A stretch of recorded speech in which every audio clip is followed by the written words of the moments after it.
बिस्मिल्लाहिर्रहमानिर्रहीम। मेरा नाम मुजाहिद हुसैन है और आज हम अवेयरनेस प्रोग्राम में ब्रदर सैयद अली मज़हर के साथ हैं। सैयद अली मज़हर को मैं 18 साल से देख रहा हूँ।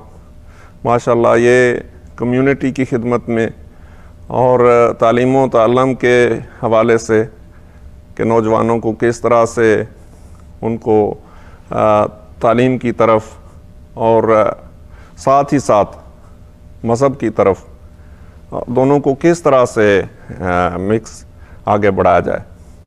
तो ये सैयद अली मज़हर, आपके आने का बहुत शुक्रिया। और पहले तो आप बताएं कि आप कितने अरसे से कनाडा में और नॉर्थ अमेरिका में हैं और ये टाइम आपका कैसे गुज़रा, आपके क्या मुशाहिदात हैं, क्या ऑब्ज़र्वेशंस हैं, हमारी कम्युनिटी को किस तरह के मसाइल का सामना है और उनका सलूशन क्या हो सकता है। बिस्मिल्लाहिर्रहमानिर्रहीम। रब्बि इश्रह ली सदरी व यस्सिर ली अमरी वहलुल उक़दतम मिन लिसानी यफ़क़हू क़ौली। अस्सलाम वालेकुम। जहर भाई, आपका बेहद शुक्रिया। आपने जो इंट्रोडक्शन करवाया है, छोटी मोटी इधर उधर बस कोशिशें होती रहती हैं कि हम कुछ कम्युनिटी के लिए कर लें और किसी चीज़ में हम कामयाब हो जाएं।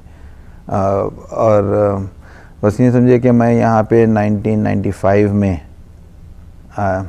कनाडा आया था और 25 ईयर्स हो गए, तकरीबन 25 साल हो चुके हैं जी।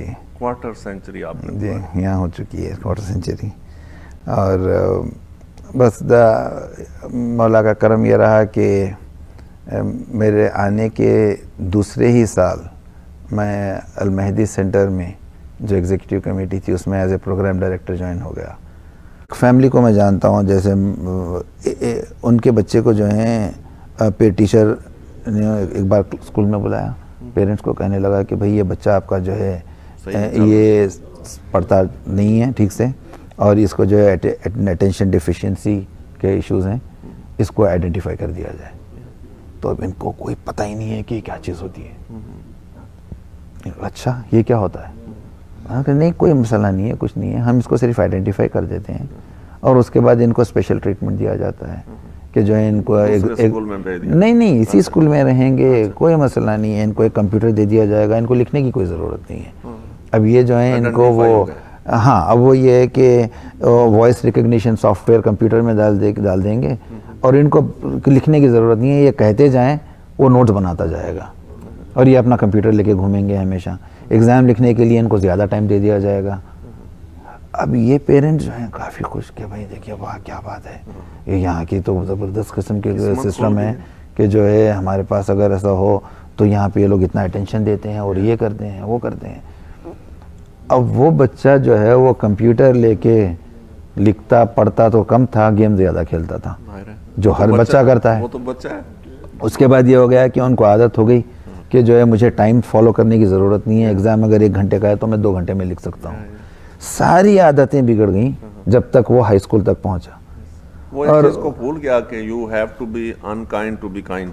एग्जैक्टली, अपने ऊपर भी और अपने साथ वाले दोस्तों। तो अब उसके बाद ये हुआ कि अब जब उनके साथ ये प्रॉब्लम शुरू हुई ना कि अब पेरेंट्स उनको पता चला कि ये क्या हो गया, ये तो बड़ी गलत चीज़ हो गई हमारे साथ, अगर हमको पता होता तो हम ये नहीं करते। अब उसके बाद ये है कि फिर अगर उनके दूसरे बच्चे को अगर टीचर बुला के कहेगी कि हम इसको आइडेंटिफाई करना चाह रहे हैं तो अब वो तैयार होंगे? नहीं, तो ये तो पूरी कौम फ़ायदा उठा सकती है अगर इसका तज़किरा हो पूरे हमारे गाँव में तो। लेकिन मैं आपको लोकल मसला तो नहीं है ना। मैं एक एग्जांपल दे रहा हूँ कि इस किस्म की बहुत सी चीज़ें होती हैं। तो आपने किसी कम्युनिटी जो गैदरिंग है या किसी सेंटर में ऐसी बात कभी होते देखी है? नहीं, देखिए असल में होता ये है कि एक्सपीरियंस है ये शेयर करने वाले प्राइवेट गैदरिंग्स वगैरह में हम ये चीज़ें जहाँ जहाँ इसके एवेन्यूज़ मिलते बनते हैं हम करते हैं, इस चीज़ को बताते रहते हैं लोगों को। मैं भी काफ़ी एक्टिव हूँ, मैंने पहली दफ़ा ये बात सुनी। तो वही है मसला, यही है मसला, ये है कि ऐसे हमारे पास एवेन्यूज़ नहीं है जहाँ पे हम इन चीज़ों को डिस्कस भी कर सकें।